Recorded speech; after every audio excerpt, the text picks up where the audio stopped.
Good evening, good afternoon, or good morning, and welcome to Hathor Hosts from wherever you may be joining us in the world today. I'd like to extend a really warm welcome to all our new viewers who've popped in to visit us today. Just to give you a little background about what this show is and who I am, my name is Suanne, I'm a professional actress, and last year when the world went into lockdown and I watched all my work dry up, as so many of us, I decided that I needed to do something. I started my career as a television host or presenter, and so I decided what a brilliant idea to reach out and chat to some of the fellow actors that I've worked with in my career. Sometimes I've worked with showrunners who've been wonderful and have had incredible stories that I've wanted to know more about, and Hathor Hosts was born overnight. The name Hathor Hosts is an homage to the character that I'm probably the most well known for, the goddess Hathor in the sci-fi series Stargate. However, this show is not exclusively about science fiction. It is about the actors and their work. And tonight's guest is an exceptional talent. I know that the Kempers are raring to go, and I'm so glad that you've decided to join us. I met our guest, the guest this evening, when we worked together earlier this year, late last year, earlier this year. It's all melted into one long month at the moment, when we were shooting the final part of the Princess Switch franchise. And of course, he is going to be in that. We can't say too much about that, but we'll get back to that later. For those of you who've been lucky enough to see him on stage, he's an incredible dancer. He's performed in the West End, in prestigious theatres, on Broadway, and of course has graced the silver screen and the small screen. And tonight, he is here with us. Put your hands together. I want to hear you, even though it's virtual, for the wonderful and gorgeous Will Kemp. Woo! Wow, what an intro. Thank you very much. Hello, sweetheart. How you doing? Hello. I'm really good, and I'm so delighted to have you on the show. I can't tell you how lovely it is to see you. Oh, thank you. Likewise. This is such a fantastic thing that you do here. It's brilliant, and you've had some fantastic guests, so it's my pleasure and an honor. And for everyone who's watching live, thank you. Yeah. I hope that they're still here at the end, because I get a feeling we're going to be in for the long run here. Oh no, we will. I promise you we'll make it interesting. I did want to just say, to remind anyone who is joining us for the first time, if you can just try and hold your questions till the end, because I've had some people email us, and of course we'll take live questions as well, but let's try and do it at the end, because we've got lots to talk about, Will. We have indeed. We might be here a while, so yes. Campers, so buckle up, kids. Horses. Yeah, exactly. Settle in, campers. It's going to be a long ride. Here we go. Absolutely. I'll try and keep you entertained as well. I'm sure you will. So let's start at the beginning. You were born in Hertfordshire and raised here in the UK. That's what right. were you like as a young boy? What was I like as a young boy? Well, I guess it probably depends on who you ask. Yes, so I was born in Hemel Hempstead, raised in Kings Langley, which to a lot of the Americans sounds like land in Game of Thrones, but it's not. It's a small village in Hertfordshire. And I went to Rudolf Steiner School, which was a local school nearby. I have a younger brother and a younger sister. There's 4 years between us all. I had a great childhood, actually. We had a countryside surrounded by farmland, but yet sort of, yeah, lots of outside activities, playing in the garden. I was always dressing up as Robin Hood or some such character. My grandma actually used to make me costumes, and I had a chest, which was my favorite, like dressing up chest of yes. We had costumes. one as well. You probably had the same, right? It's, yeah. So no, I had a great childhood. Actually, it was fun. I mean, the usual stresses of growing up, but pretty lucky. Yeah. Good. Quite carefree then. And it was your mum who sent you off. Sorry. Yeah. As I say, it was your mum who sent you off to tap classes when you were 9. So where did that love of dance come from for her? Had she danced?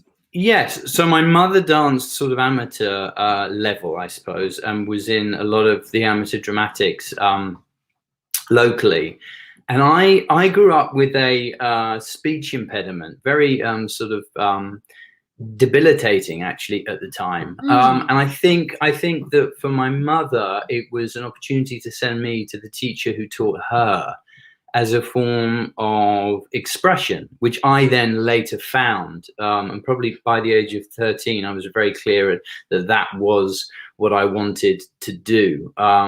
So I began tap dancing, and then that grew into a couple of other classes as well. There was ballet was right at the end. But I did like national dancing. We did modern, contemporary, all of those things. So I was sort of trundled around from Kings Langley to Watford to the Star School of Dance and Drama to train with Elizabeth Harrison, who actually became my godmother, actually. I'm actually very, very close to her still today.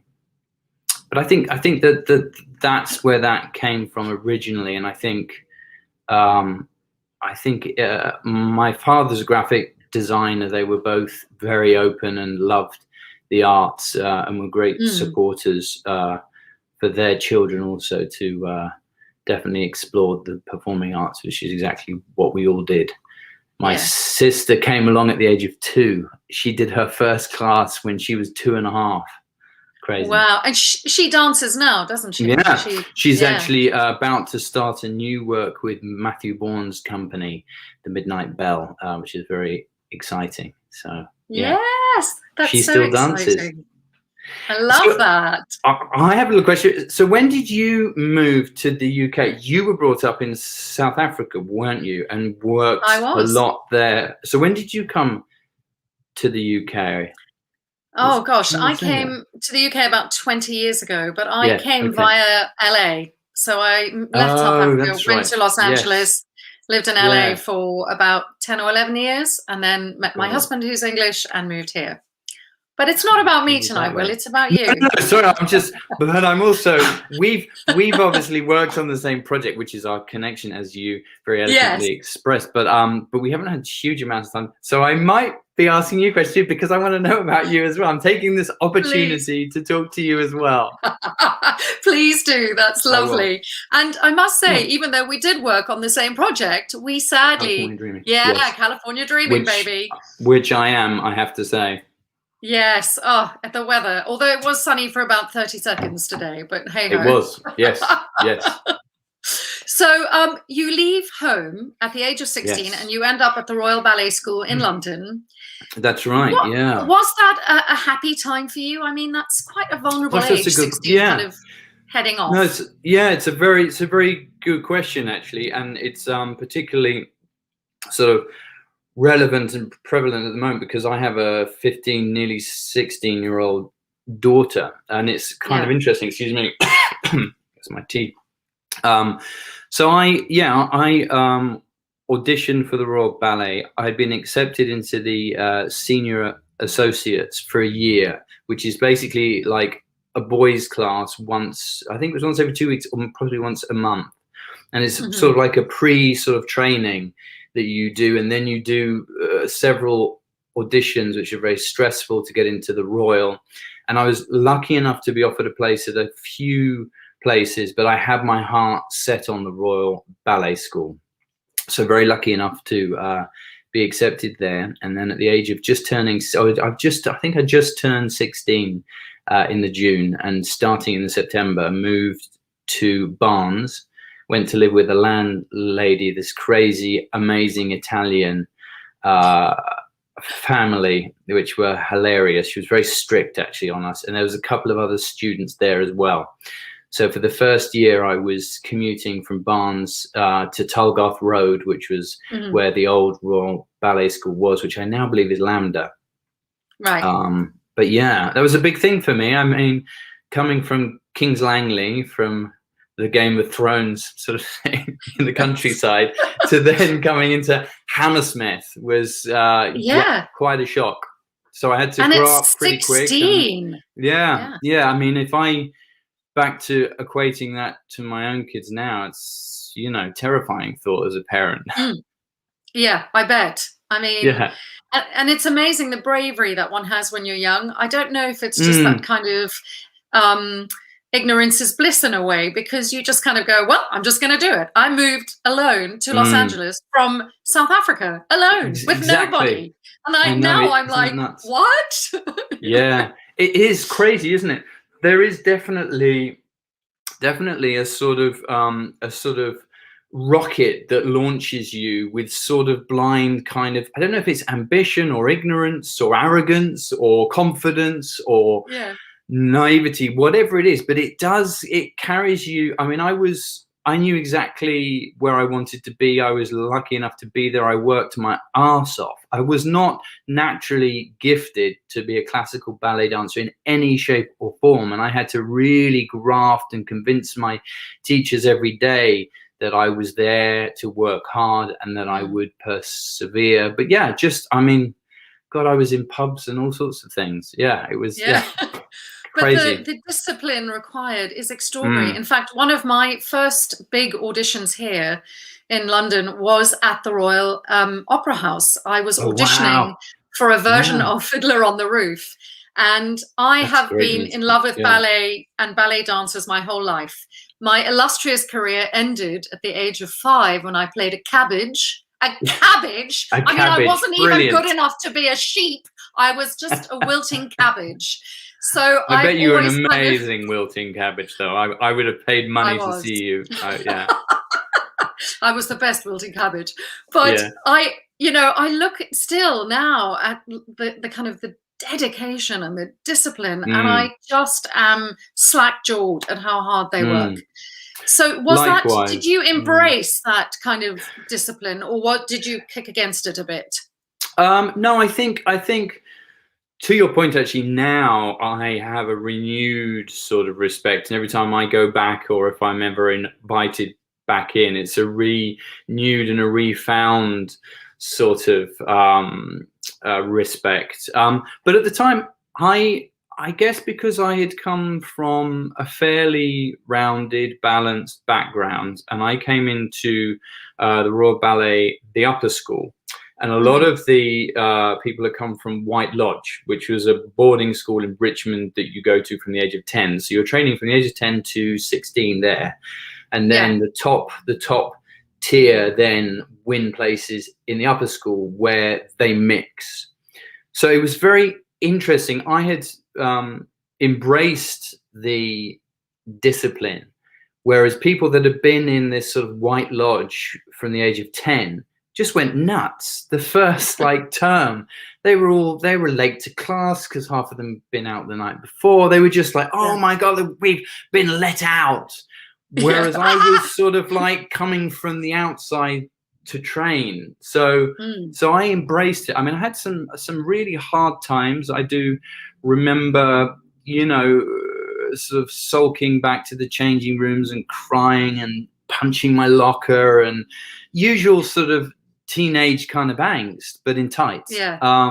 But I can see it on Netflix next year. Yeah, exactly. It's a show that we're working on. Teenage angst in tights. But it was what I would think would be sort of like the army. It was incredibly regimented. And if you were going to be serious about it, then that's what it took. And I think I was, back to your point, was very aware of that very early on, and I did embrace it. But also the Royal Opera House, I mean, to have experienced that is pretty rare. And I'm presuming it was also, when I was back there, it was before the Opera House is what it is now, right? The old Opera House, the old school. Which was phenomenal. It's a beautiful place. Incredible. It is now, obviously, but yeah. So how did you end up with Matthew Bourne's company and getting involved with that? So I had 2 years at the Royal Ballet Upper School, and then it comes time, and also you're trying to take A-levels as well, which was a joke because, I mean, I got them, but I was there to learn and to train as a dancer. And I remember coming to the end of my second year, you're obviously aware of graduating and everybody's wanting a job. We'd done some work, a couple of us, with the company at the time. That was basically the goal, was always the Royal Ballet Company, or possibly English National or Birmingham, but those were the classical companies. And I remember walking past a poster that says Matthew Bourne seeks male swans for Swan Lake. And I remember a lot of the boys in the year just laughing and saying, oh, that's going to be so camp and so sort of gay and fey and how ridiculous. And then I had learnt that Adam Cooper, who was a principal dancer with the Royal Ballet at the time, was going to be creating the role of the Swan. So I was immediately sort of piqued at like, well, hang on, if he's going to be involved and he's someone that I had looked up to and admired greatly, I thought there's got to be something in it. So I applied, went along for the audition, met Matthew. God, this is 25 years ago, easy. And sort of worked on some of the material, and production of Highland Fling was on at the same time as the auditions at the Donmar. Yeah. And I went along, and I'd never seen anything like it before. And it took me a while afterwards to work out what I was watching. Was it a dance show? Was it like a play without words, but it had musical elements? I was just sort of gobsmacked, and it took me a while to process the kind of work that he was creating. But long story short, I got the offer. I remember opening the paper. I remember in the apartment I was sharing with 4 others. I remember it came in a green envelope. It was thick paper. I remember the logo, the typeface, everything, and literally opening that, saying, "We're delighted to offer you the role of A Swan in Matthew Bourne's Swan Lake for £120 a week." Wow. That was what it was. £120 a a week. That was, yeah, back what was it? That would have been 1995, 96. So yeah. And then I joined them, and we created Swan Lake from the ground up. Amazing. And it's been such a happy collaboration, because you've worked with him and the company on multiple projects, Cinderella and the incredible, extraordinary The Carman. Oh, The Carman was a lot of fun. Yeah. Oh my God, what an amazing piece. And that took you to, is that what took you to Broadway, or was it Swan Lake that took you to Broadway? Yeah, originally it was Swan Lake, but Swan Lake sort of spanned like 4 or 5 years in total. Yeah. So we obviously created it, and I actually popped my clavicle out before we opened in Sadler's Wells. Yeah, and I tore my shoulder. I was heartbroken. So I actually missed the very opening, and then we did a whole UK tour. And during that time, Matt, the choreographer, Matthew Bourne, said to me, "I want you to start learning the lead swan."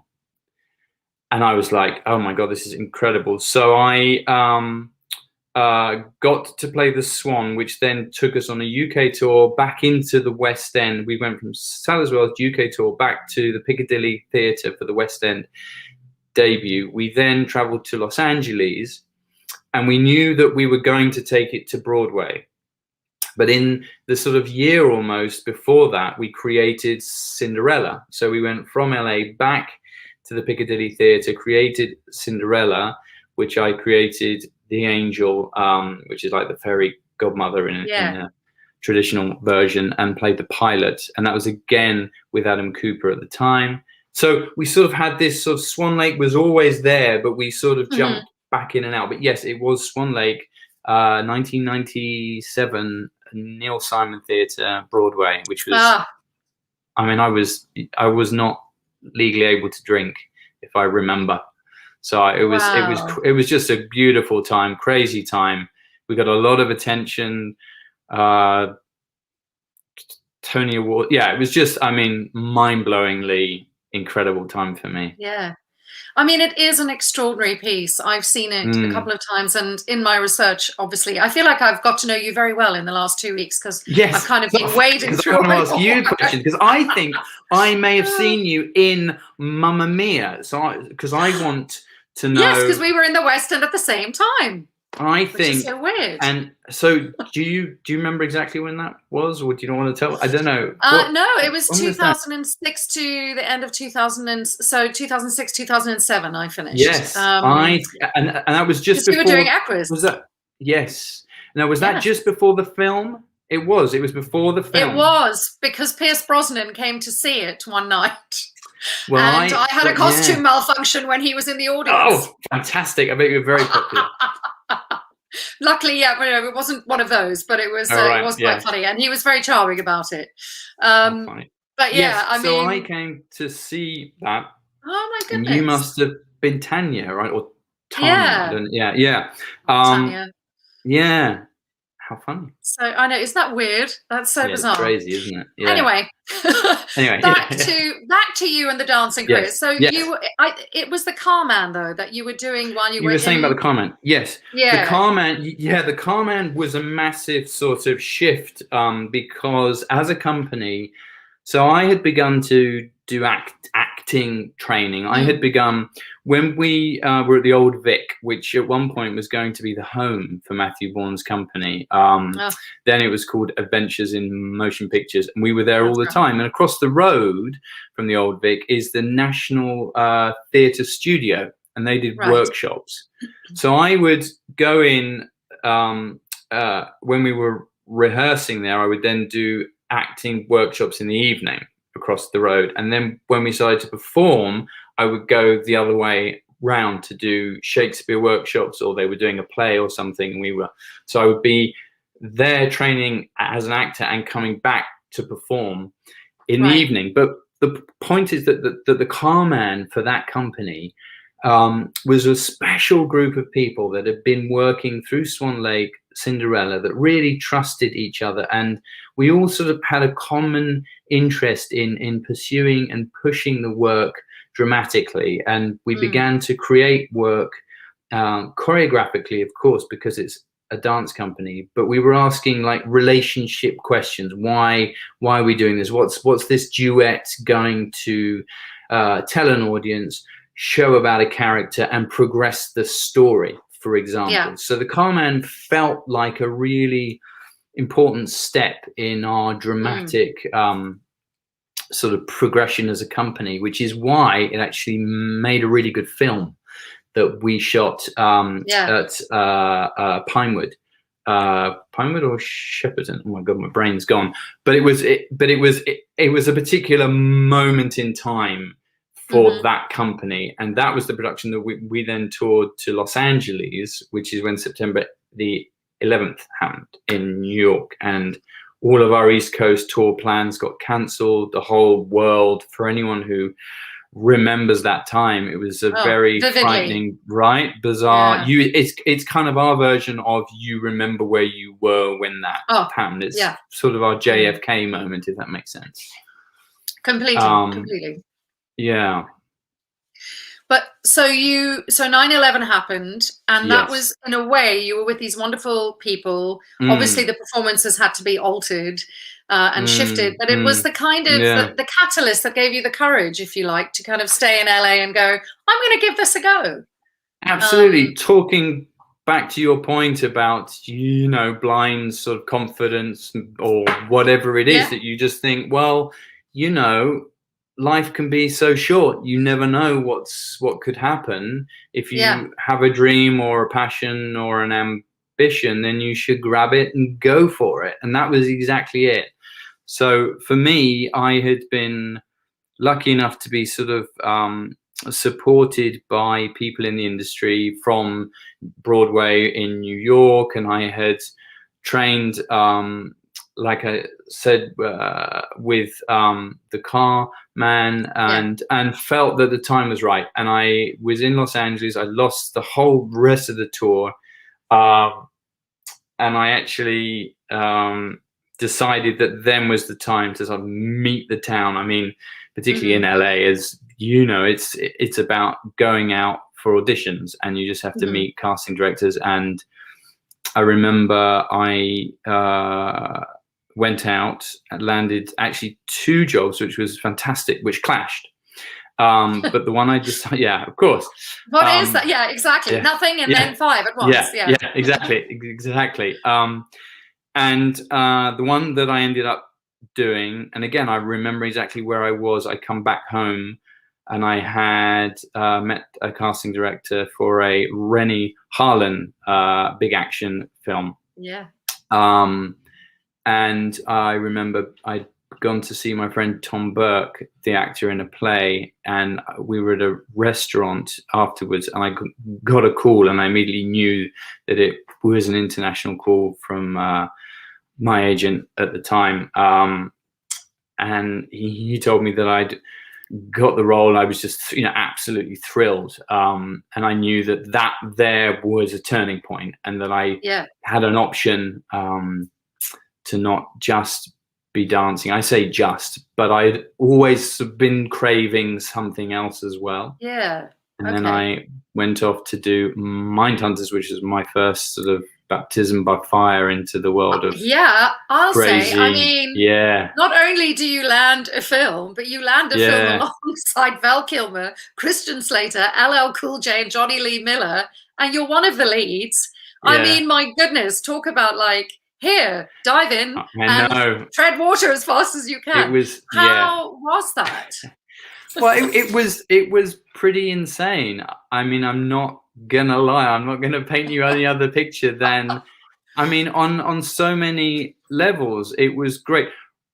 Rennie was great. Rennie Harlan knew of me and knew my background, and actually on our first read through, I mean, I could talk about just that for the rest of however long, because on every level it was something so new. I mean, yeah, for example, my per diem was more than I would get paid as a dancer per week.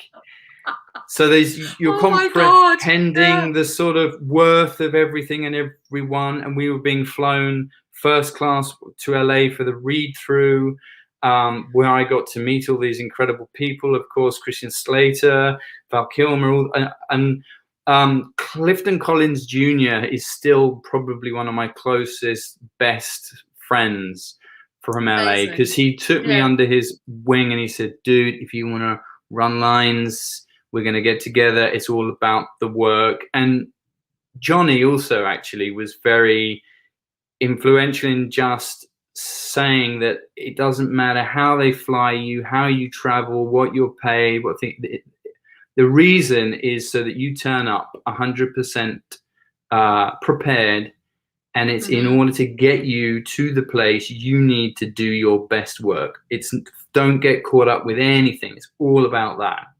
So whether it's not enough or too much or whatever, it's all about getting in, doing your best, and getting out, which was great.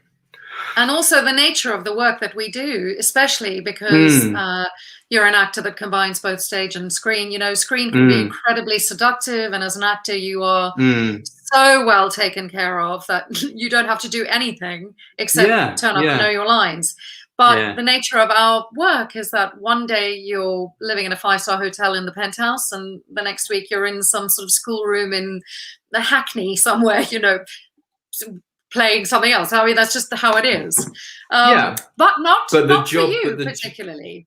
But the job, because the point was that the job doesn't change. Exactly. So I think you have to be as passionate about both those different scenarios.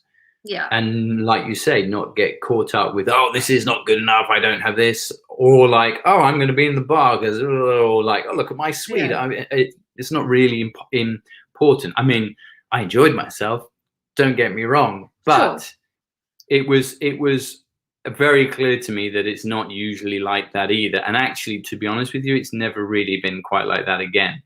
The next job possibly, but times were different back then. I don't know whether you remember those times as well. Oh, yes. Times have changed quite a lot, right? Yeah. And sometimes, I mean, mostly 99% for the better, but some of it I do miss, some of the kind of course. The adventures, shall we say.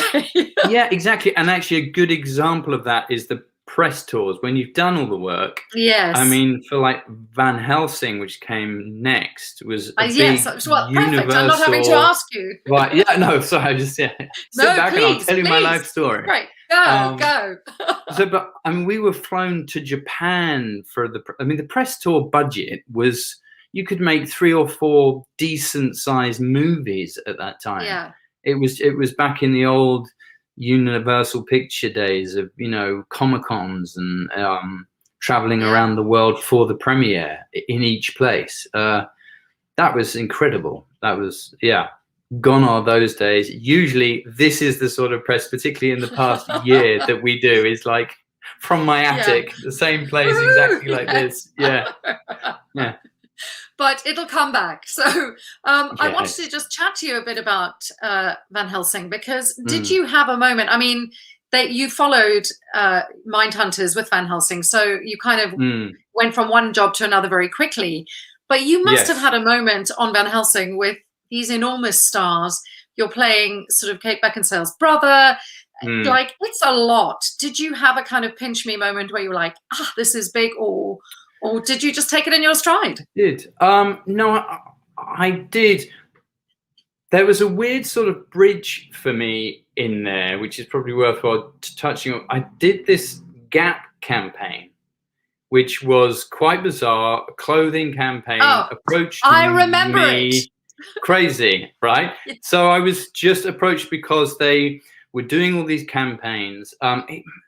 This may have actually been before gosh, my brain's gone if it's before Mindhunters or in between. I can't remember, but I knew that Christian Slater was part of the campaign as well, but we never met.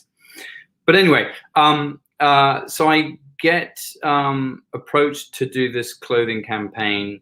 It was a print campaign originally. They wanted a crossover kid. That's what they wanted. They had their actors. They had Willie Nelson. Madonna had done one the season before. They had their musicians, had their pop stars, had their actors, and they wanted this other. And it was perfect because I just shot. I think I must have just done Mindhunters. So I was an actor, but I also danced. Yeah. So coming on to Van Helsing was interesting because I was suddenly known as the Gap guy. So I wasn't an actor quite, and I wasn't a dancer. I was the Gap, literally the guy in the Gap. And I again, I had to go through a pretty strenuous audition process. Priscilla John, I don't know if you ever come across. Priscilla's lovely. She cast me in that, and I remember just throwing everything I had at it. I mean, there were a couple of pages for the audition. I don't think there was a script at the time, and I just literally embodied and turned into a werewolf in the office. I mean, she was petrified, bless her. She actually scrambled around, turning off the camera, going stop, because she actually thought I was going to trash the place. So by the time I came to set, I had a wonderful kind of ownership, and I'd met Steve Summers, the director, in part of that casting process, and he actually jumped up and said, stop, just as I was getting into that transformation. He said, stop, don't do it. And I thought, oh my God, I've blown it. I've blown the audition. He thinks I've just gone too far. And he says, no, I don't want you to hurt yourself here. Save it for when we get to do it. Well, I mean, it's impressive stuff. That's the scene where you do change in the film.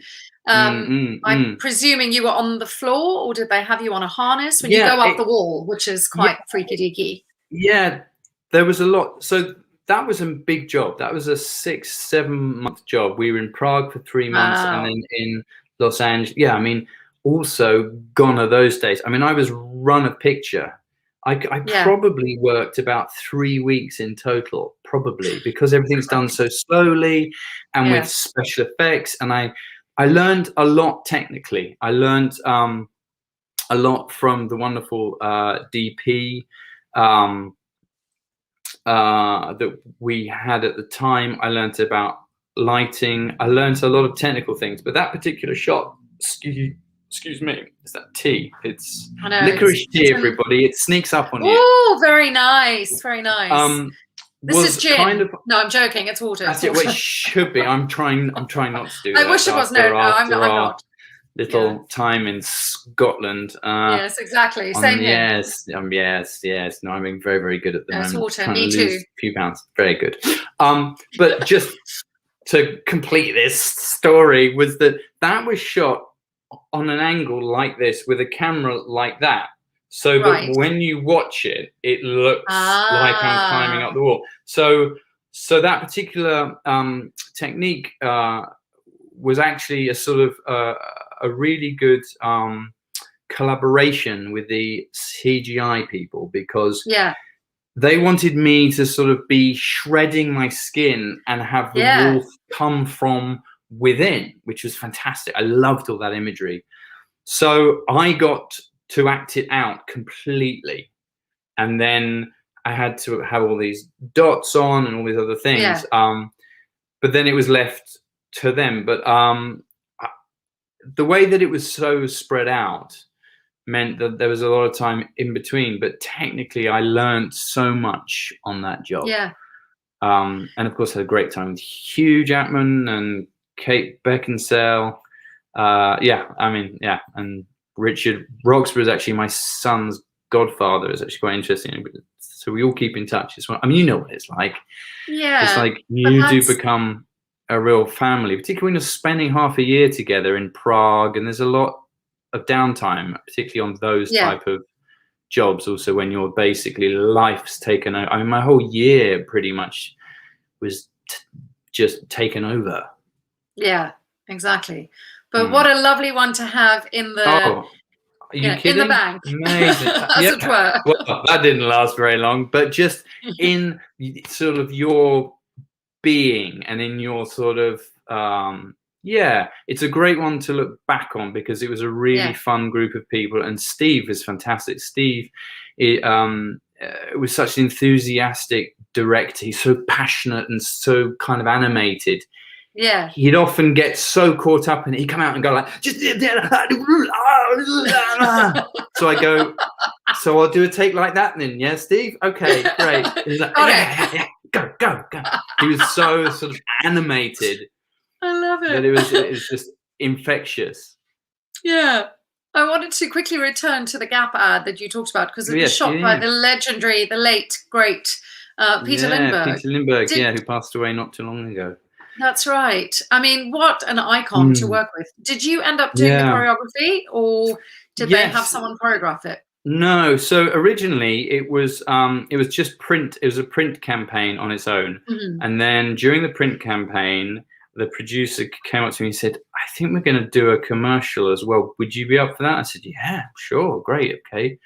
And right until the day I walked in, or the minute that I walked into this sort of white box, they had this camera on a long arm that's like a crane. And I didn't really know what I was going to be doing, other than what I had done in the print, which I kept on sort of slightly moving, because it was all about jeans. It was about loose fit jeans. So I even came up with the slogan, keep it loose. Wow. The whole thing. And they just played music. Quincy Jones came on, and Peter just went, boop, boop. Yes, we do it like this.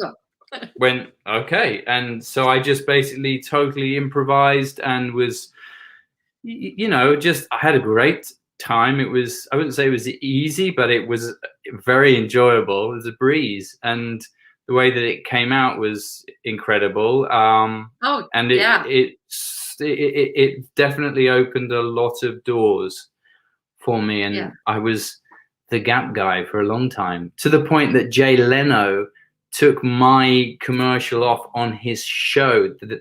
So I was sent a video of Jay Leno literally doing this thing, keep it loose. And that was actually one of the biggest compliments. I mean, I was like, Jay Leno's taking me off on his show. I remember that ad so well, because I was still in America at the time, and I just I was like, he fine. Who's that boy? Oh, well, thank you very much.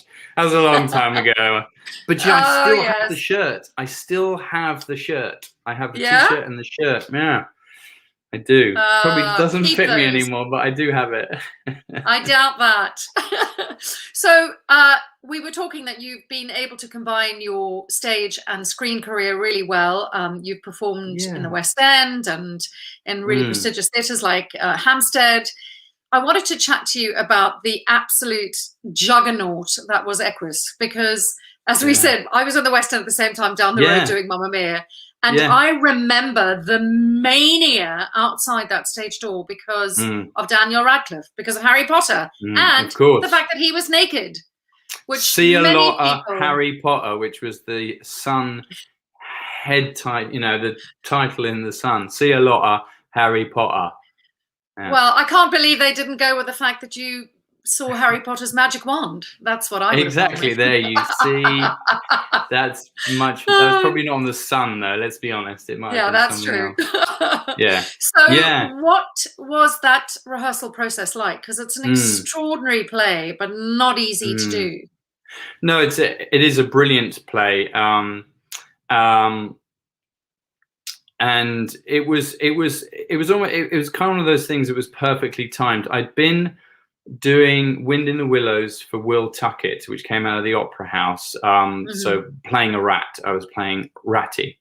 And I was called into the producers, to their offices, to David Pugh, who's a fantastic producer, actually, and Thea Sharrock, the director. Yes. And they had so I read the play, went in, spoke to them, and it was just perfectly timed because I was also acting, but I'd also just played an animal, and I'd obviously done a swan. So I had this sort of dual sort of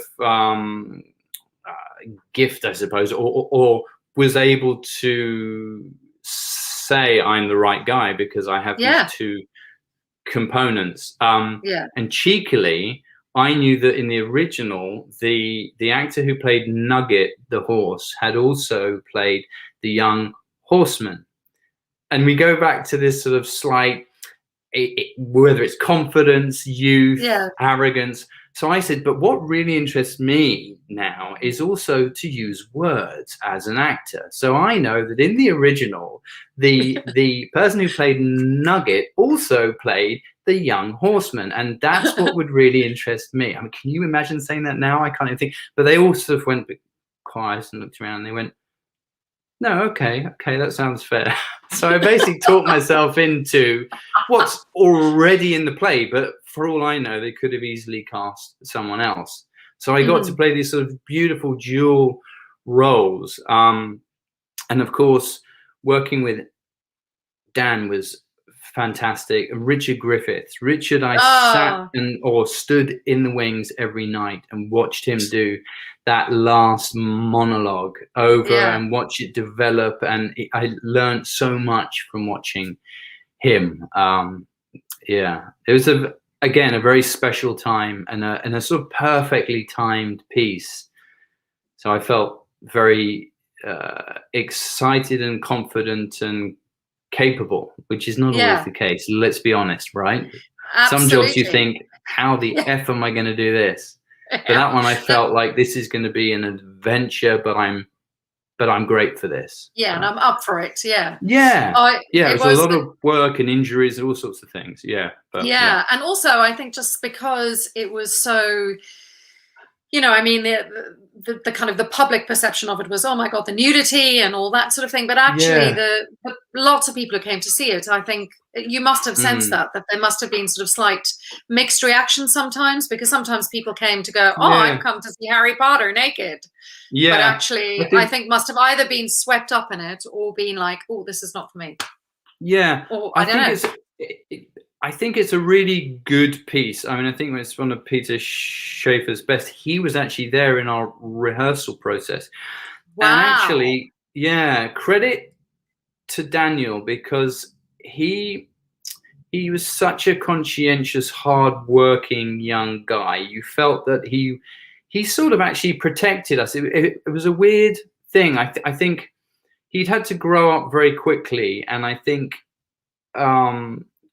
for what that does for a young actor, in terms of a lot of, you could argue, they don't live a normal life. He was very aware of his Harry Potter fame and also very protective of the work and of us as a company when bringing what he knew he would bring in terms of I mean, we had to sneak him out the front of the house a lot of time. We had to wrap him in cloaks, chuck him in car. I mean, we had to do a lot of stuff, but he sort of almost protected us.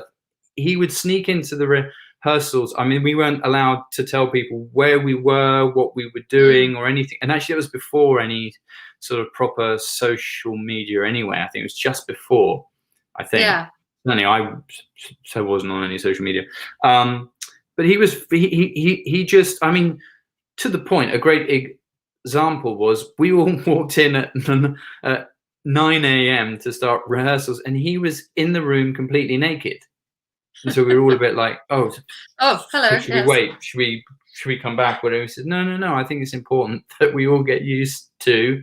Yes. This is what the play's around. So he was so great at just saying, I'm here to work. I'm here to do this role, and I'm here to prove I'm not just Harry Potter. And I think for him, he did that superbly in a really beautiful piece of work as well. Absolutely agreed.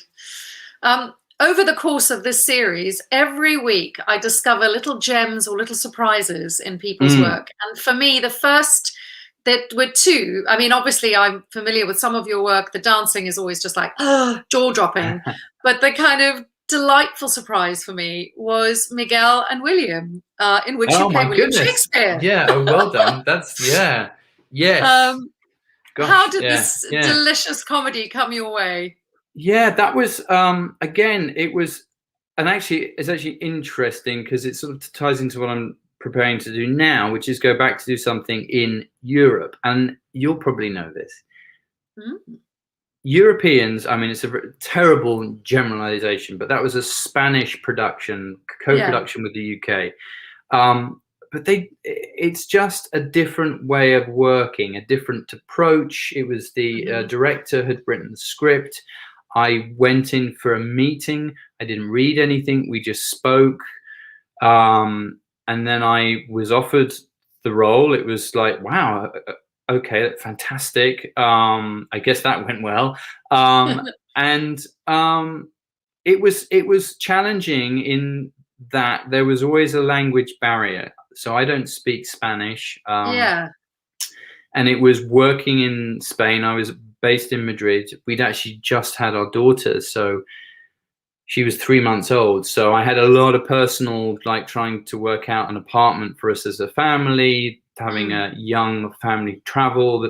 So I had all that side, plus also a wonderful opportunity to work with Elena Anaya, who also was in Van Helsing with me. So I had an ally. But it was at times it was really tricky because reading a script as I am now that's been translated, as you I'm sure know, stuff gets lost, and particularly in a comedy, you're a bit like, I don't know if either I don't get the joke or they don't get the joke or it's lost in translation, literally. And there was a lot of that which went on all the time.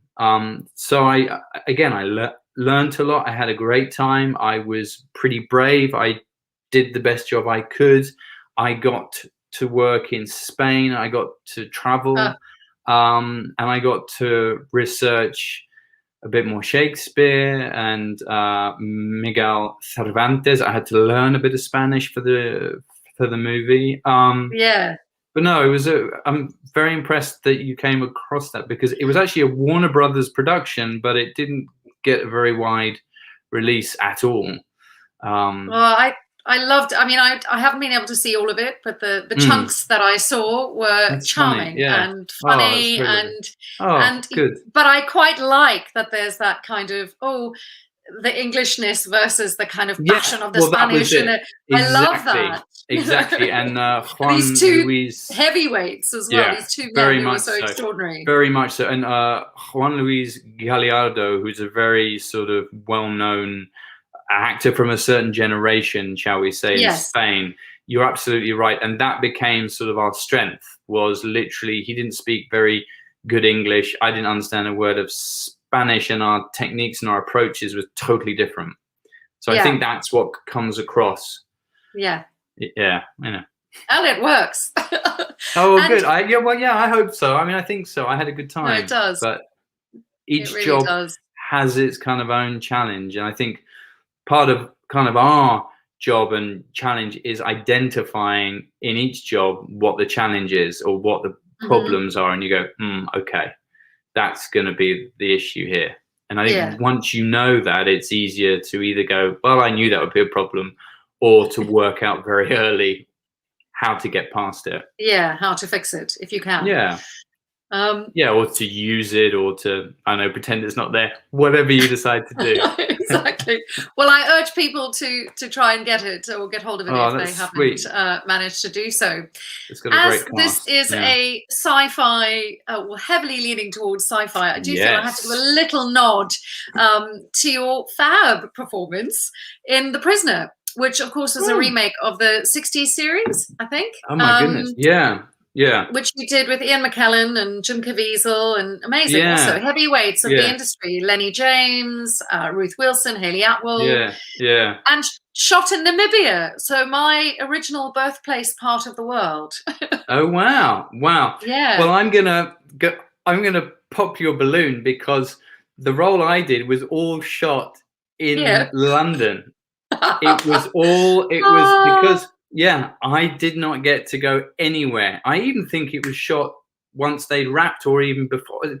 Something about it makes me think that it was shot at a different time totally. So I was all, because we were all on a TV show that runs in the show, if that makes That's right. sense. Yeah. So I didn't get to go anywhere. I think I went to Notting Hill.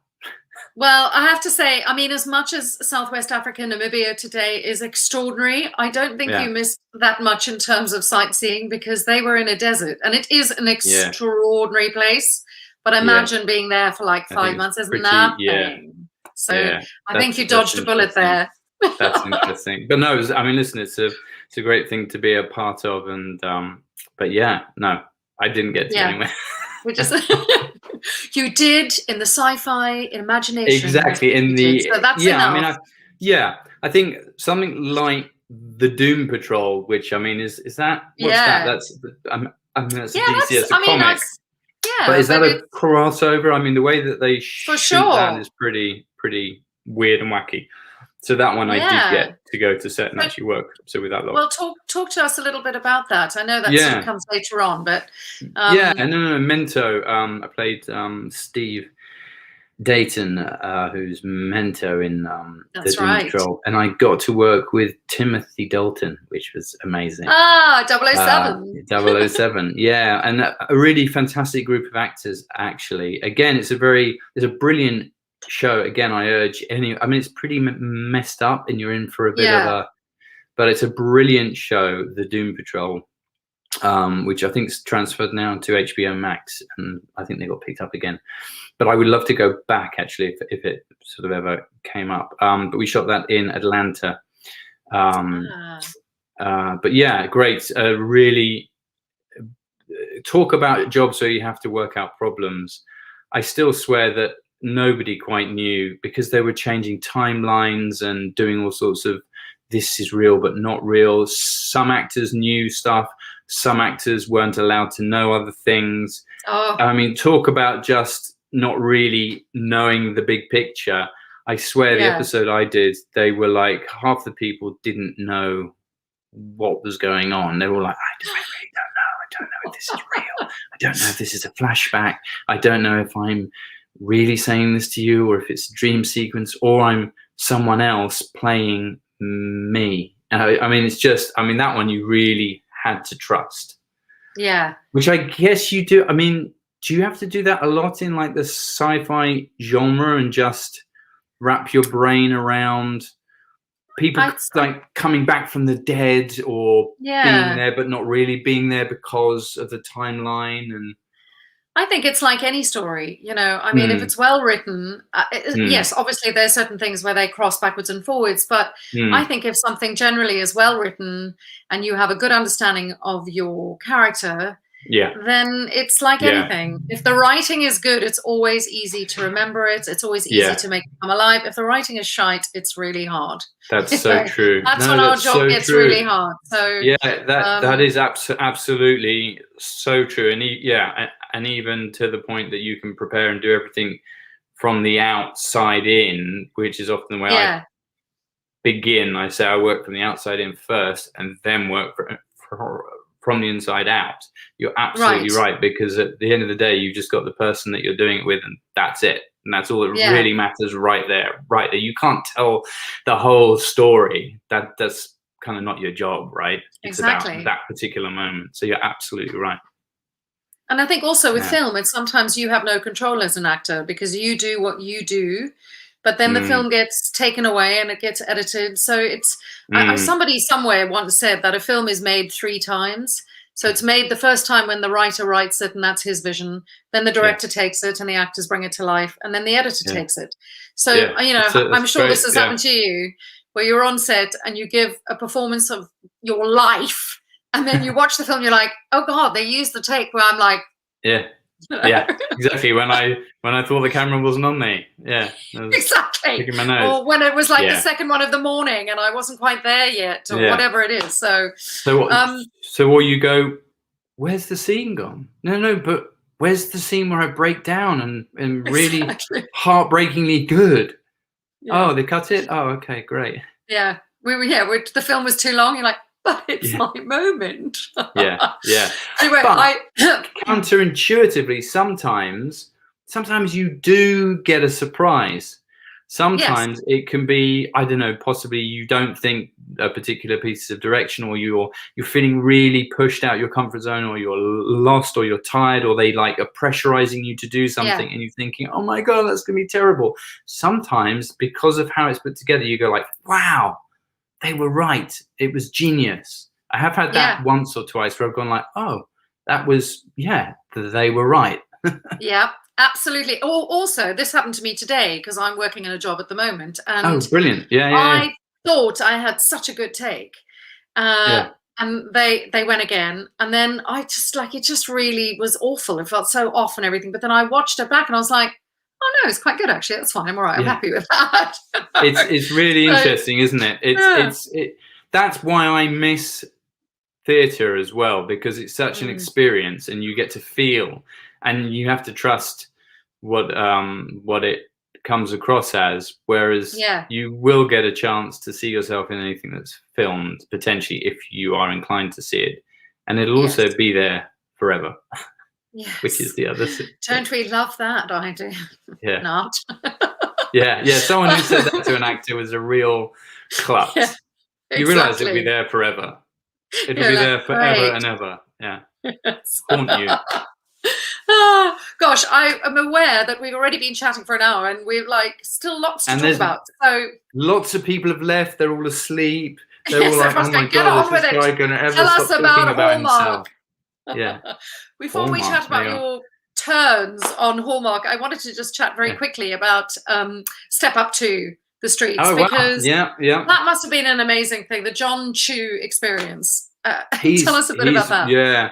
He's a really fantastic guy. I'd actually met John at Paramount for a different project before, and I was very much aware that people at the time, even before he'd really done anything, he'd done music videos, I believe, and you could tell that studios were paying attention to him, and that he was this sort of new hot thing. And then the opportunity came to audition for Step Up to the Streets, and he had remembered me from that meeting at Paramount. And going into the job, it was a bit confusing because originally Rachel Griffiths had played the owner of the school, right? Yeah. Because I joined them for number 2. I seem to do quite a lot with a number after it, which is what I joke about. But anyway, and originally it was a sort of younger choreographer role, so it wasn't the sort of stiff kind of owner of the school. It was more of a sort of guy who came in as a choreographer who was a bit more in line with the kids who wanted to let loose on the street. And then it sort of changed, and then they amalgamated it to be the brother, and he owns the school and he teaches. So we sort of ended up with this sort of hybrid character, which was actually one of the challenges of the job. But for me, it was also a real sort of time where I walked onto set and I was the oldest person there. They were all in their teens, and I was young, but I obviously was able to just about play as if I could potentially run the place, kind of. But I felt very uncool. I mean, these kids doing all the breakdance, which is the wrong terminology anyway. I say breakdance, they all laughed at me because they were doing all sorts of locking and all sorts of, I mean, incredible talent, phenomenal talent. Crazy. That final sequence is unbelievable. Unbelievable. How long did it take to shoot that? We were in Baltimore. I want to say 5 or 6 weeks in total for the film. A lot was pre-choreographed weeks before. I know they were there rehearsing for weeks before I arrived. Brianna, who played the lead, was there for a long time, who injured her knee, actually, I remember badly, and they had to sort of make stuff up around her. But I think there was 2 or 3 choreographers, phenomenal. And again, John's fantastic at understanding how dance works on a visual medium, and was he dances, doesn't he? He did do. He danced, yes. or he did. Yeah. So that probably helps. The point is, he's one of the only people I've really worked with who understands dance and how it looks on camera, and how to make people look the best they can on camera, and make choreography really shine and stand out. He does that. I can't wait to see in the Heights. I mean, so everything that, so, but no, that was, it was, again, I learned a lot. The edit was, again, a little bit, there were moments I was like, oh, didn't think that would be in there. Or where's the scene where you know why he's being a dick? Oh, you don't, he's just a dick. Okay, great. Okay. He's okay. So I learned a lot about that as well. But no, very proud to have been a part of it. It was a big hit for them. It was a Disney smash at the time, and then they went on to make 3 more. So I know. There you go. A bit like the Princess Switch, they just keep going. Yes, absolutely. Princess Switch is lurking, because that's our common ground. I'm very excited about that. I know. I am very excited about this one in particular. I think it's a great script and a great story. I think lots of surprises for people, which I think is going to be very exciting. Yeah, I'm gutted we didn't get a chance to work together, actually. I know. Well, I mean... Oh, well, we're making up for it now. Yeah, exactly. This is us. This is us together. So, the next surprise for me on your CV, it was Petals on the Wind, where you play... It's the first time I got to see you playing like a really hard-ass, villainous, horrible person. Yeah. Oh, well, thank you.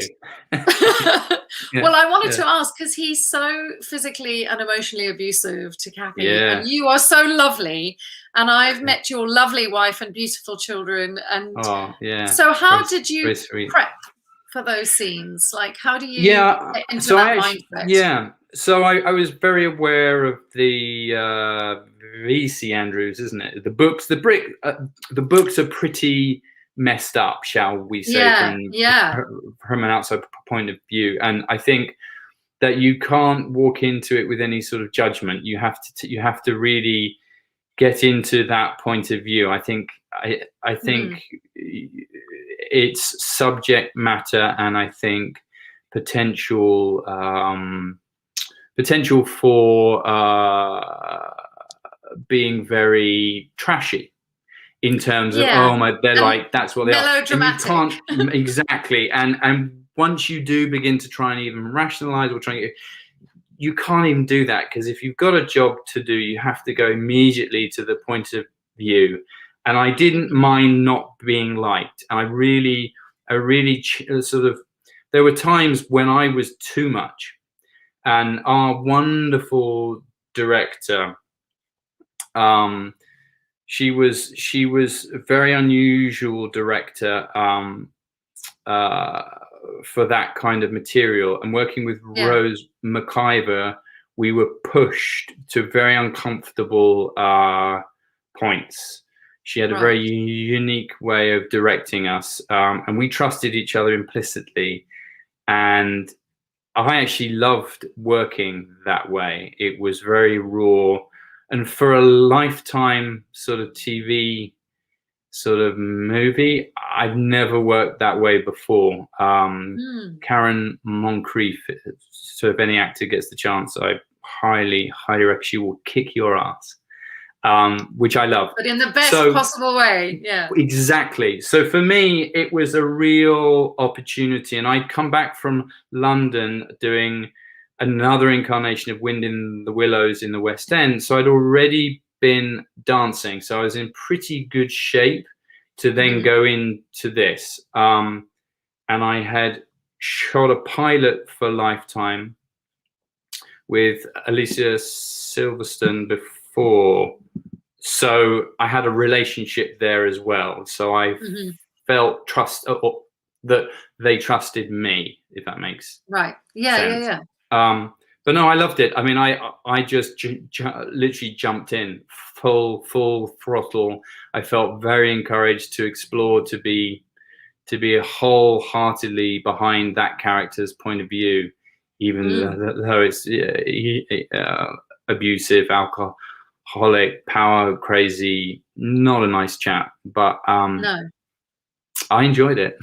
Is what I can say. Well, you do a great job, and as I said, like, having had the pleasure of chatting to you, clearly very, very far removed from the real you, which is the whole point of being an actor. So yeah, well, exactly. And I have to say, I have a perverse sort of enjoyment of that, as I'm sure a lot of actors, do. Exactly, you get to play something completely different. Speaking of, it would be remiss of me to not talk about your fabulous baker, Scott, the Girlfriend's Scott the Guide Randy to Baker, Divorce. Scott the Randy vegan baker. Oh, I had a great time on that show.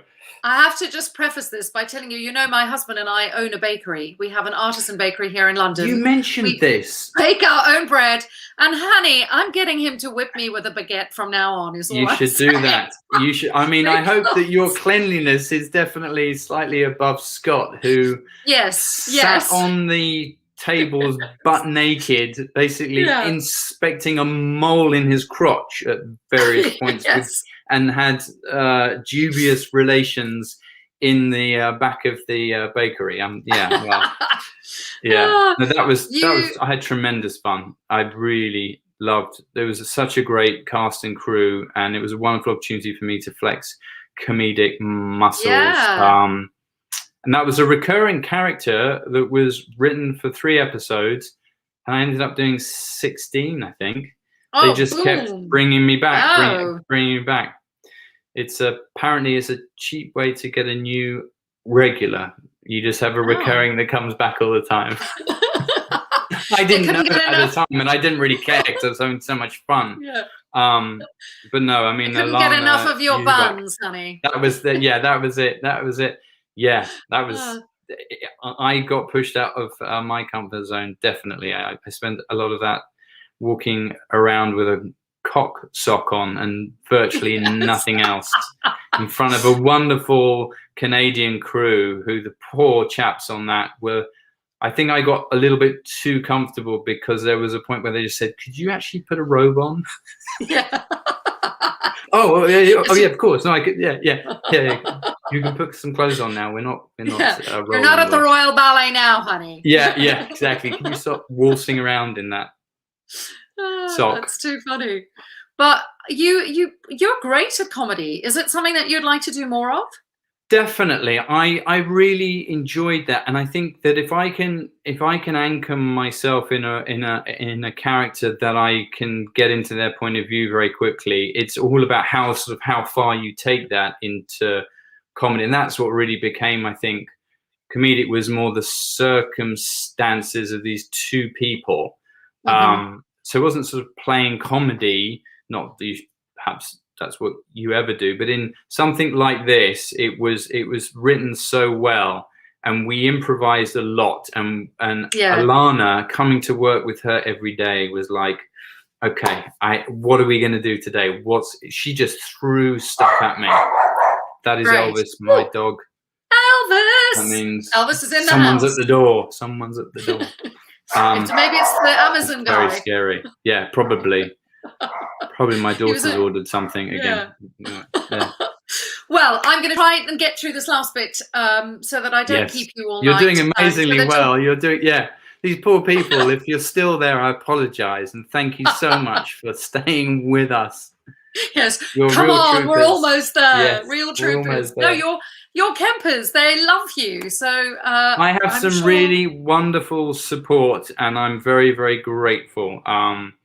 And what's really lovely is seeing people connect with each other and support each other through illnesses, through particularly the last year. That has been I've witnessed a lot of very kind people being very gracious and very supporting, and that's really heartwarming, and I'm very, very grateful for that. You know, it's a lovely thing when people do connect and support each other.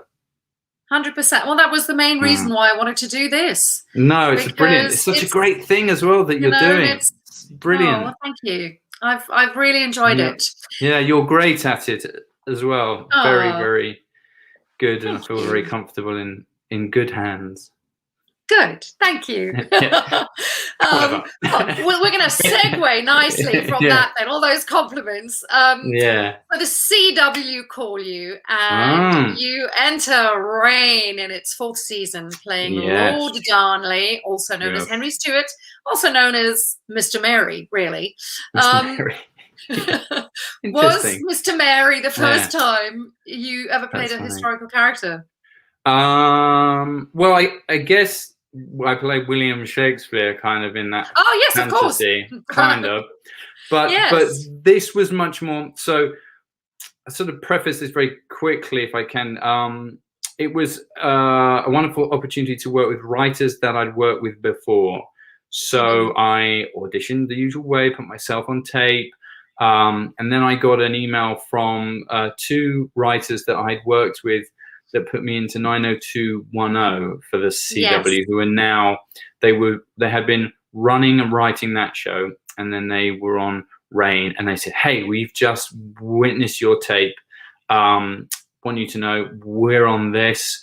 We're not part of the casting process, but it's looking good.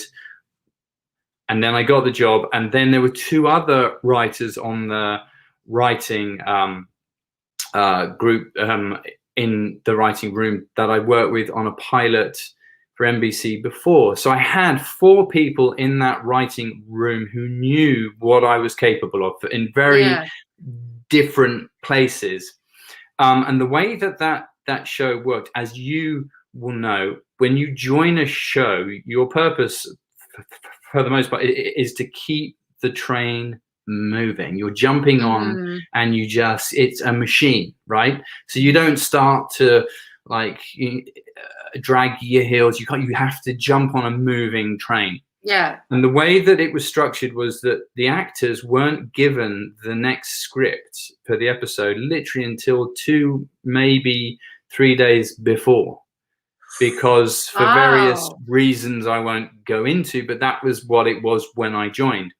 So talking about playing a historical character, I'd done as much research as I could, and I had a brilliant book that I carried with me by Caroline Bingham. Right. And I kept going back into the book to find out who this guy was. And of course it's hard because people talk about him in different ways. The majority of people didn't like him because of what he did. He did some very bad things. But what the writers gave me was the role of Kira, who is a completely made up character. It's a sort of, what they created for Reign was a historical fantasy, which is why I think it works, because it's historically based, but then it very quickly enters into fantasy world. But they gave me a character that in the beginning Lord Darnley loves. He's in love and is told he cannot be with her by his overpowering mother. So he comes from a broken heart. And that was a really beautiful way to then propel him into doing bad things, because we can all relate to at certain times when we do things out of character per se, or from the place of a broken heart or revenge, or when we've been hurt. So the writers had my back all the way through, even though we wouldn't get scripts in until, I tell you, scarily late. I mean, preparation wise, I was up 12 hours straight prepping, because I was wanting to inject so much. It was such a rich character. So I love that. And that we shot in Toronto for 8 months. Wow, 8 months. Great fun. Yeah. And I mean, you've sort of answered the question, because you said that there were 4 writers who had your back, who kind of obviously were able to craft the writing, drawing from historical facts. And he had a lot going on. I mean, the sort of royal bloodline that he was fighting, an absent father, this pushy mother, even syphilis. Exactly. And to top it all off, what was great too was that I felt that I would give them stuff that they didn't see, or they would quietly kind of email me and go, "Oh, we saw this in this episode. We'd forgotten that was a part of him," or like, "Oh, maybe we could do this." And I said, "Brilliant, write that." So there's this constant sort of beautiful working with what I came to bring one episode was then possibly echoed further down the line. So we had this beautiful to and fro, which I loved, which was pretty rare. I think it's probably not very common on a TV show, and not on a big juggernaut of a show like that. Exactly. Which is season 4. They didn't know at the time if it would get picked up again. It had been through a lot of incarnations. They'd done 22 episodes, then they went back to 16, and so it was a machine that was very well oiled, but also they didn't quite know the ending of it. It was just going. And can we just talk for a minute about those leather trousers? Oh, well, you see, that's the fantasy there. I don't think they wore leather trousers in those times. Those things were hot. They would stand up and walk out of my trailer. They would stand up and walk out of my trailer on their own at the end of the day. I tell you, leather is awful. Yeah. And on horseback, I mean, were you like? Oh, literally, it was like, what's that sound? It's like, that's my leather trousers chapping and chafing. But also, but just generally, the sets and the costumes were phenomenal on that show. And the girls all looked amazing, and it was all about the hair. It's kind of one of those shows as well. A lot of time and hair tests. There was a lot. I had to go through a lot. Quite bizarre. And a lot of beard work and hair work. But that's what's so great about that. I love period stuff. I don't know whether you almost prefer that. I mean, I have never done one. I would I've never done a period film. I've done period plays. Never. I'm dying to put on a bodice. We must put you in a period piece. Please. We must. Please make that happen. Please, speak to somebody. Speak to those writers. Let's do it. Let's do it. Do you have a favorite episode or some favorite moments from Reign? Because it was such a fabulous time. Yeah, I do. There was a point where this is it, right? If you want to hear an actor grumble, give him a job. So I was sort of getting a little bit.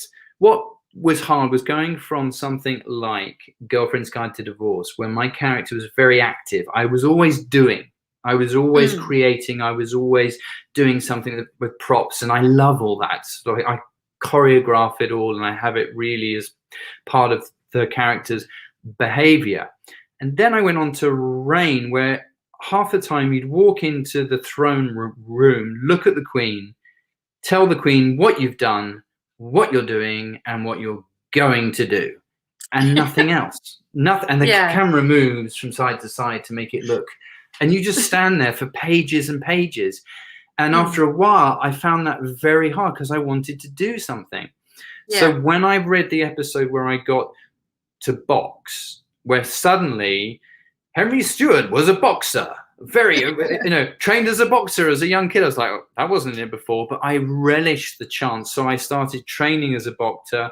I grabbed a coach in Toronto. I learned it all. I absolutely got into that, and I loved the fact that I finally got a fight. I got a bit of action, and it wasn't just standing there talking. And that I don't remember the episode number, but that was a real thank God I finally. And that was a tough day, a really tough day, but I loved it because I was able to bring my physicality again, which I love.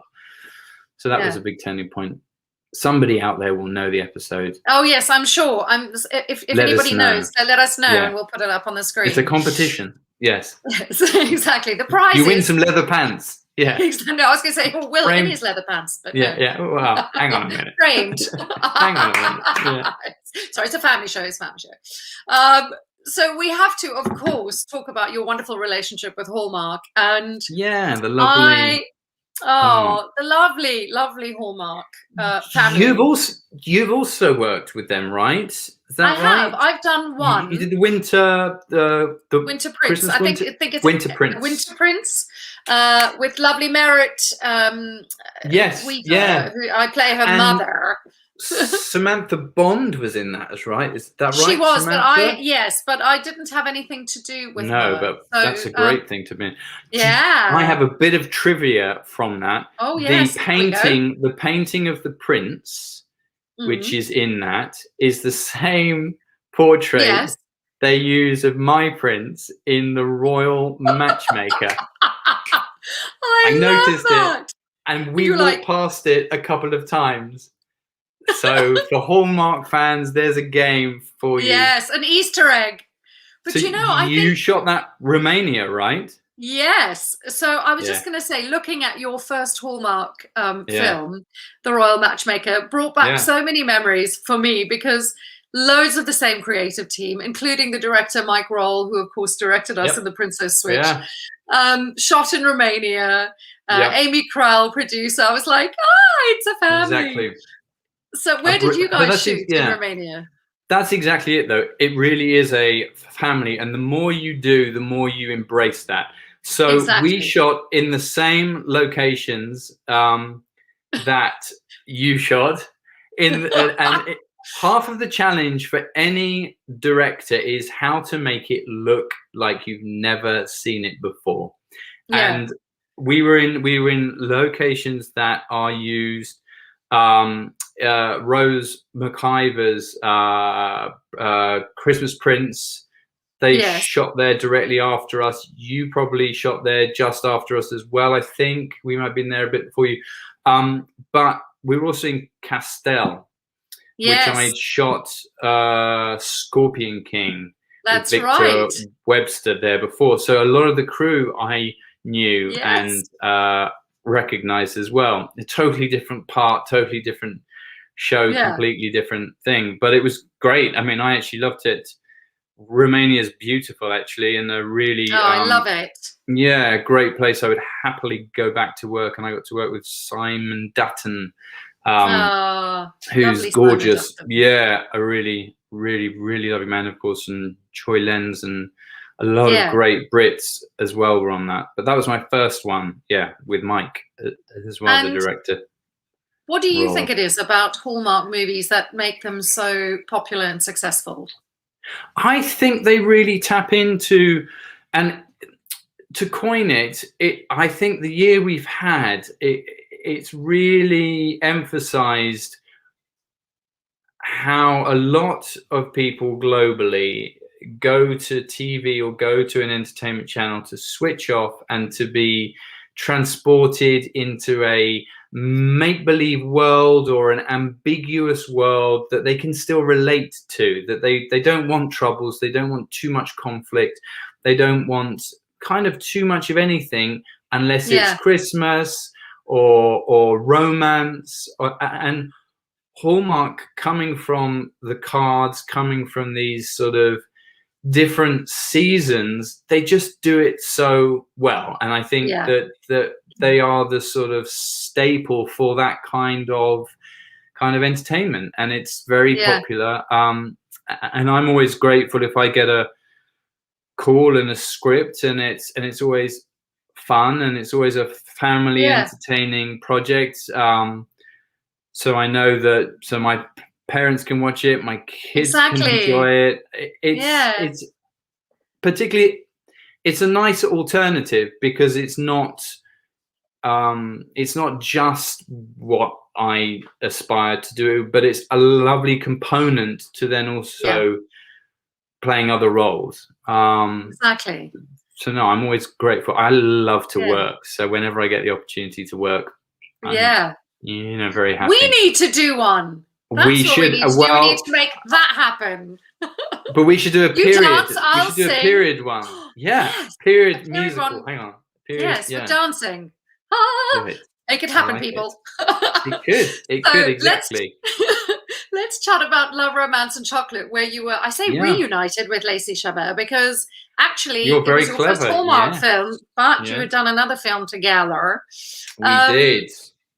You guys have fantastic chemistry. Was that just instant from the moment you met each other?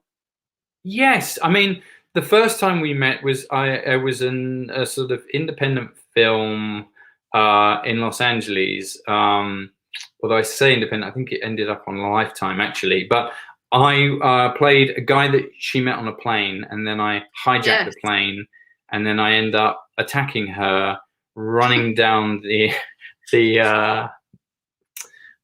plane with a makeshift kind of knife, and I trip over and stab myself. Sorry, ruining the ending there. Spoiler alert. Yeah. But when I got the opportunity to work with her again, and it was also with Brittany Bristow, who I'd worked with and gotten to know and really adore her. She's such a bubbly personality. So Love, Romance and Chocolate was a no-brainer, basically. It was logistically tricky because I was doing the Doom Patrol in Atlanta, and there came to a point where it wasn't going to work with the dates. Right. And possibly you've had this, right? Where your agents and all the managers and everything go, oh, it's not going to work out because blah, blah, blah, the dates, it can't make it happen. Oh, well, shame. And then I'm in touch with the producer and the director, and I'm going, it's Canadian Thanksgiving here for 4 days. I'm not working. What if I flew during that break to Brussels, and we do all the wardrobe and all the tests in those 4 days, and if you can get me back, no one would know. Or why don't I ask? So they were like, yeah, that would work. And I was like, why didn't anyone think of that? Because no one does, right? Because you're in this sort of like, well, I've got 4 days off. I could be prepping for the next job. So we made it work. And just with all the components, it was a no-brainer. It was a good, fun story. Lacey, we giggled so much on that. We ate so much chocolate. We had such a beautiful time together. And that's why, again, when you get the opportunity and the script comes back for Christmas Waltz, which was last year, it was like, you have me at Lacey Chabert. Exactly. So I'm in. Yeah. Yeah. I was going to say, just talking about the travel, I suppose doing Love, Romance and Chocolate and Christmas Waltz must have been dramatically different experiences because, of course, one was pre-pandemic where you could do that. You could jump on a plane, be 4 days away, come back and carry on. And, of course, that will, who knows if we'll ever be able to do that again. It's true. It's scary to think like that, but yeah. Yeah. But little birdie told me for Love, Romance and Chocolate that you did all your own chocolate tempering. Is that true? I did. Part of my research was that I found out that you can go to the chocolate houses and you can take a chocolate workshop. So I immediately emailed Leif Bristow, who's a great producer as well, and he thought it was a great idea and said I'll organize it. So during those 4 days, one of those mornings, I guess it was more like half a day, I went in and I learned about how to make chocolate, and I learned so much, and respect for different types of chocolate, how to enjoy chocolate, what's a good posh chocolate, what's a cheap, not so good chocolate, how to keep all these things. But the most important thing was I wanted to know what it was like to use the tempering tools. And for the opening shots, Jonathan, our director, wanted to use it all. So I said, well, I've done it. He was like, are you sure? I said, yeah, you don't need to get anyone else. So we literally had 3 minutes of a really long take, and I basically tempered the whole thing right the way through, and at the end I got a round of applause from the crew. It was the best feeling ever. Well, you've got skills, and we make chocolate at our bakery now as well. We've started making chocolate. Yeah, so should the acting thing ever dry up, although I don't think that'll happen. Well, yeah. You say that. Yeah, well, it's an open offer. I will come to the bakery anyway. I would love to come to the bakery. I need to know more about this. Please do bring your lovely family. So just before we wrap up, we're going to quickly, look at us. We're like, talk this about, is like, I know, God, an hour I think and a everyone's half, age. I think my hair's grown. I think my beard's got longer during this. I know, we're just being chatty, but it's good. You see, it's great. I think these interviews are good because today people's attention spans are like this. So they're like, flicking around it. It's so rare that you sit down and have a conversation. So, but you're brilliant at it. That's a gift, I have to say. Yeah, that is a gift. So well done, you. It helps having lovely guests, I must say. So you were reunited with lovely Lacey, and you shot the Christmas Waltz during the pandemic. So that must have been a bit of a weird experience. It was a lot of things. It was also a huge relief because so I flew out in August of last year. So I was in Los Angeles, spinning out for Netflix had just come out in the January. So I was in Los Angeles. We did all the Golden Globes parties. Great fun, really big launch. And I was prepping for pilots and getting all like, okay, what's next? And then, of course, pandemic hit and nothing was happening. And I was very frightened, as most people were, of where the next job was coming from. So I got home in March. I was ill. I had every symptom under the sun for 2 weeks, didn't leave the house for 2 months, came out of that and was really like, I need to work. What's it going to be like in our profession? I knew that my friends in plays, musicals, and the dance world had completely looked bleak as bleak. Terrible. Eviscerated. And then and this is a good example of why we should be on Twitter or Instagram, whatever. Michael Damien reached out to me via Twitter and said, hey, Will, I see you're an actor dancer. I did a few dance movies, and then I knew of High Strung and all these sort of things. I have a project that's potentially going to be, at that point, he thought he was going to shoot it in Europe. And I said, sure, love to read it. Read it, really, really liked it. And we kept in touch. This was like June, July. One thing led to another, and then it landed at Hallmark. And then I knew that Lacey was involved. And I was like, why didn't you tell me before? Of course I'll do it. Yeah. And then I flew out to Vancouver in the August, quarantined for 2 weeks in an apartment. I actually loved it. I loved the peace and quiet. I prepped really, really well. I had 2 weeks to prep. I had an exercise bike. I ate really well. I got in all the stuff I struggled with, like the meditations. I took care of it. I loved it. And then we rehearsed for a week with a beautiful choreographer, Jean-Marc Generoux, who's fantastic, who is a judge on the French version of So You Think You Can Dance. Is it that one, or it's Dancing with the Stars, I think. Anyway. Right. For a week, and then we shot for 3 weeks, and then I came back home and then had to quarantine again. But I was so grateful to be working, and as you know, it is possible. And in Canada, Vancouver at the time, got on board with the protocols very quickly. It was very strict. We had all the testing, personal travel, all the hygiene, everything was so strict, but we did it. And the crew, bless them, were phenomenal. Everyone wearing, I didn't know what most of the crew even looked like, because this is all you see the whole day. Exactly. You meet people at the rap party, you're like, who are you? Like, but there's no rap party either. Well, exactly. So you catch them perhaps having a drink or something, like, oh my god, you got a beard, or like, that's not how I saw that part of your face. I pictured someone totally different. But so in the Orpheum, because you got to dance in that amazing Oh, that theatre, was beautiful. did they have an audience, or was that because of COVID just the crew? No, yeah, we did one pass with very it was like, I think it was like 3 or 4 rows, you know, very that sort of movie magic, right? That it looks as if you have an audience if you just do this and there's people, and then they all left, and then it was just the crew in this beautiful big theatre.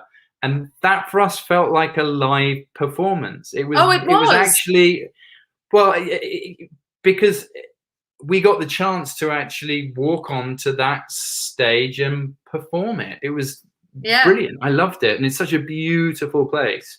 Oh, isn't it magnificent? Yeah, beautiful. And also, I've only ever, of course, sat in the audience. So also to reverse that is tremendous.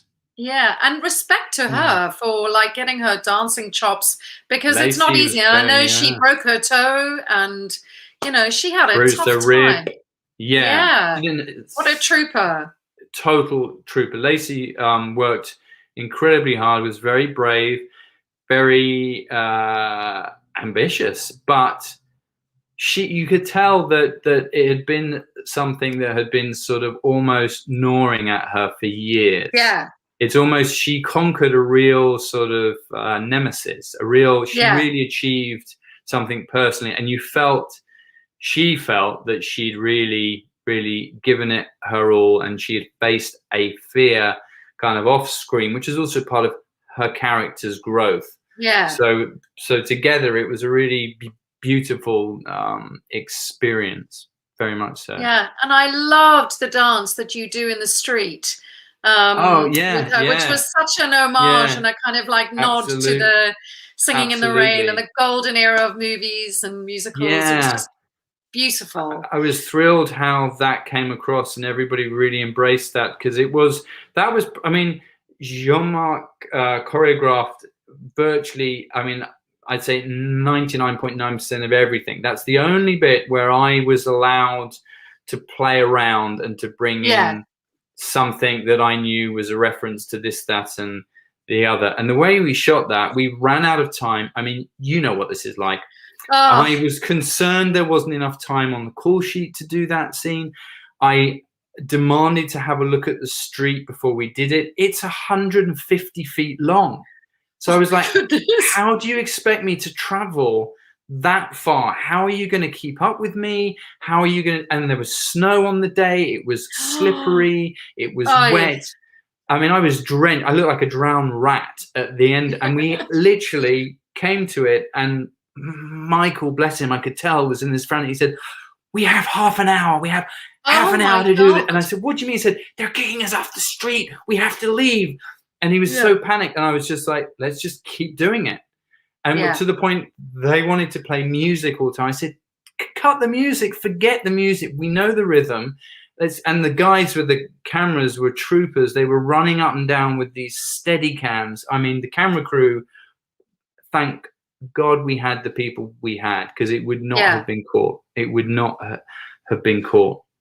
So one of those. Bravo to everybody, to the crew and you. I literally left panicking. Oh my God, this will look terrible. And it's one of the highlights. So that proves the earlier point that we were talking about. Sometimes you never know. Yeah, the magic can happen. Absolutely. Well, we are at that time, because I know we haven't really talked about spinning out, but I want to warn people. So if you've got questions, guys, get them ready, because we're going to be answering some questions. I'm going to have a look at the. Are there people there still? Ones. Do we have people yes, that we've are still alive? Got quite still? a lot of people there. Yes. Well hello, done, everyone. You all deserve to ask a question, and I'll try and answer it the best I can. So I'm just going to see if I can get on the questions.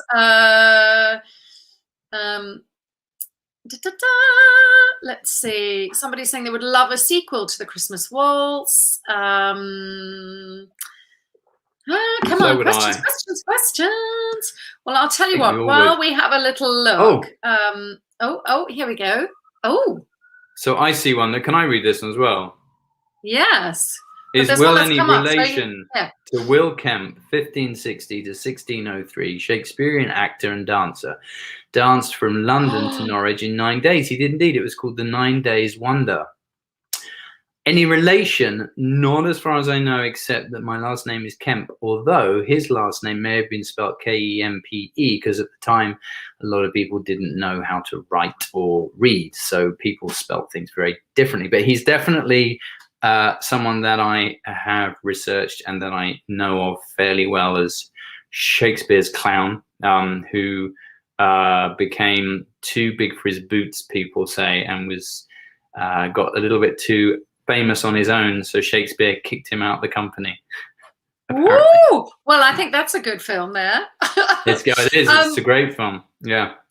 While we are blessed, somebody's saying, still here, What do you dream think of leaving. Oh, thank you. So this is from Tim Auschwitz. Is that how you pronounce your name? I'm sorry if I got that wrong, Tim. What do you think of the Hallmark movie Sweet Carolina? Do you know, I haven't seen it yet because I'm in the UK. And it's difficult to get Hallmark Channel, but I will probably hit Lacey up. I think I know it was a passion project of hers. It looked fantastic. I think her and Tyler, isn't it, are fantastic together, and I look forward to seeing it. Yes, and also Tim, a guest who has been on this show and who is part of our Stargate family, Terrell, the lovely Terrell Rothery, is also in it, because I saw her, she posted something about that. Eva wants to know if you would show us her dog. Your dog, I mean. Not where's dog. Elvis? Yeah. Show us your dog.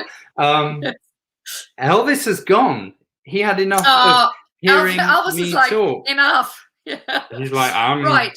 Going out. Sorry, he's gone, and it will take me a minute. Can I hear him?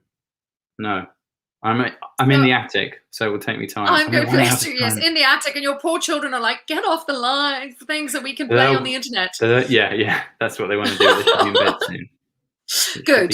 Well, I'm going to let you go very shortly, but I am going to, we've got some questions that people have emailed in. Barb Ward wants to know, out of all the characters that you played on film and television, who is the one character that you really enjoyed and that resonated with you the most? Barb, good question. Very good question.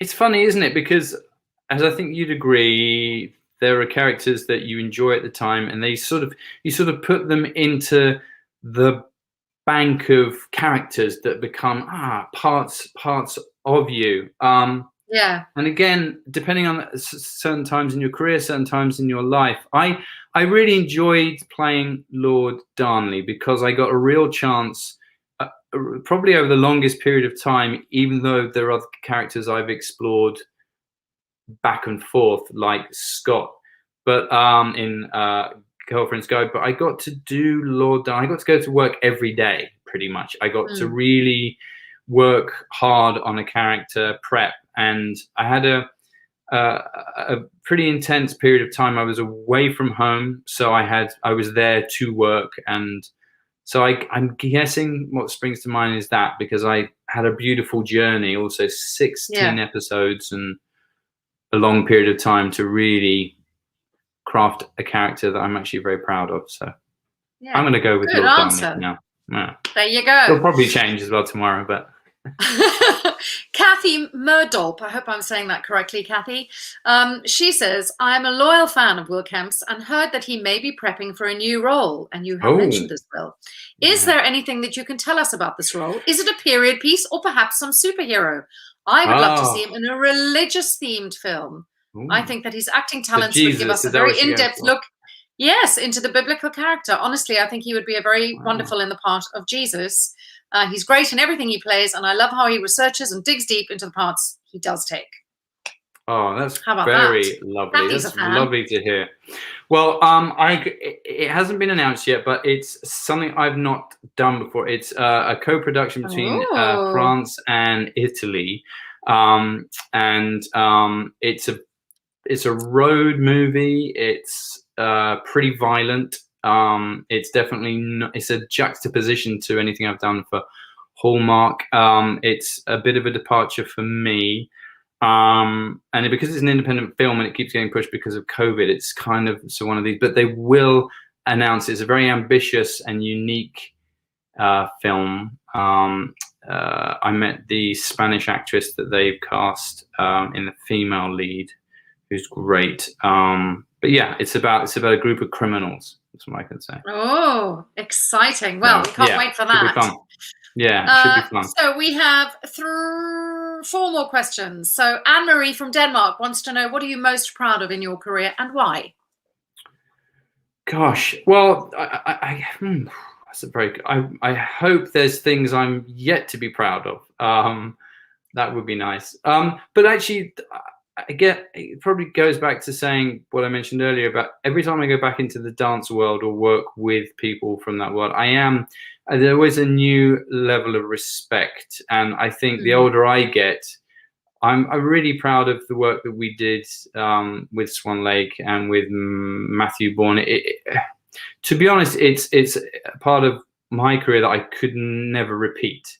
There's always elements that you think, oh, I could probably go back and play that role better or different, but Swan in Swan Lake or anything, it happened. You've got to be a certain age. You've got to be at a certain peak fitness. And I'm proud to have been a part of that. And I'm proud to have been able to launch into the acting career coming from that. And I'll always hold that is a very sort of humbling time, and I'll always have respect for anyone else who's striving in the dance world specifically. Yeah.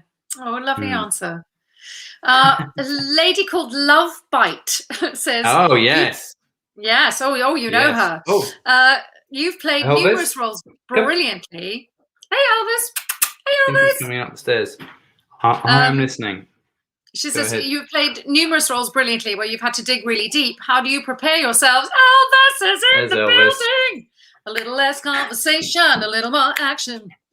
Hey, Elvis, let me be. He's got his blue suede shoes, as someone said. Yes, go on. He's gorgeous. Get restless. What was the... I'm so sorry. What was the question? So we're going to ask again. Sorry. How you played numerous roles brilliantly, where you've had to dig really deep. How do you prepare yourself to get into the character's psyche, and which role did you find the most difficult to play? We did sort of touch on that earlier a little bit, but I'll let you answer it. Yeah, no, I think I think again, it's identifying from the outside in for me a lot of the time. I have a great coach that I work with, Gabrielle Santinelli, whom I have worked with a lot for a long time, and we spend a lot of time doing script analysis and talking through ideas. So I guess in broad strokes, it's going from the outside in and then getting from the inside out, which you'd understand, and identifying each job is different. And I think an important lesson I had to learn is know what it is that you're in as well. I think I've done that possibly where I've not quite appreciated what it was I was in. And that's very important, in just to know what it is and what your role within that really is. Challenging. The one I'm about to do, I'm actually very nervous about. I'm going to have a great time. But I do feel there's a time coming up where I am going to have to disappear for a bit and just really get on board with some uncomfortable ideas for Will, and get behind some points of view that I don't agree with myself. But so that'll be a challenge. But again, it's only acting, so I shall live before and I shall live during and I'll live after, so it'll be fine. Exactly. I can't wait to see it. So last 2 questions. Iana asks, I'm curious if Will has a character that he'd love to play or a time period that he'd love to try. And what's your dream role? That's so hard for an actor to answer. What's your dream role? It is, isn't it? Because it is. Like, and everything. I want to play everything.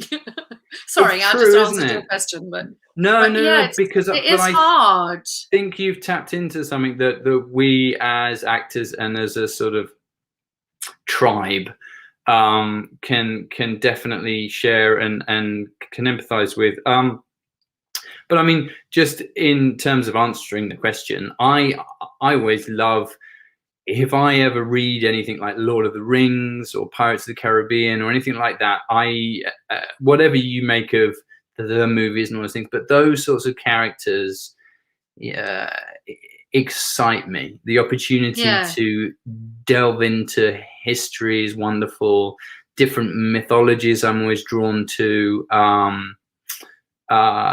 Those things get me excited, very much so, just because it appeals to the sort of little boy who used to dress up in King's Langley in the garden as Robin Hood or something like that. So those are the ones that I'm always like, how do I get on to Lord of the Rings? How do I get me in those shows? I was very close to being on Game of Thrones, very, very close. That would have been It'll come. a dream job. So yeah.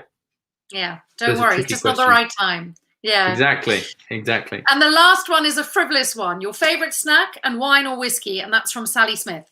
A wine or whiskey? I got into my whiskies during lockdown. I did. And in Scotland, shooting Princess Switch 3, I took advantage of the location and the expertise in recommending the odd tipple.